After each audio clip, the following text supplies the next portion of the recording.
ভাই পানিপুরি এটা গেছে গ্রিন টক। গ্রিন টক। আচ্ছা। এটা হচ্ছে কি আপনার তেঁতুলের টক।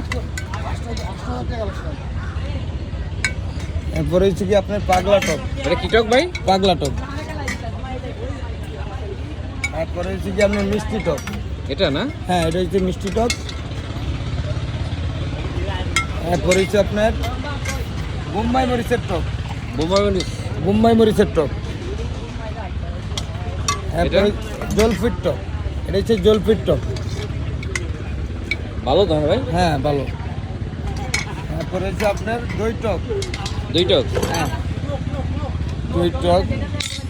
এরপরে হচ্ছে আপনার কাঁচা তেঁতুলের টক। এটা হচ্ছে কাঁচা তেঁতুলের টক। সব দিয়ে কত ভাই? সব দিয়ে হচ্ছে 50 টাকা। 50 টাকা? হুম।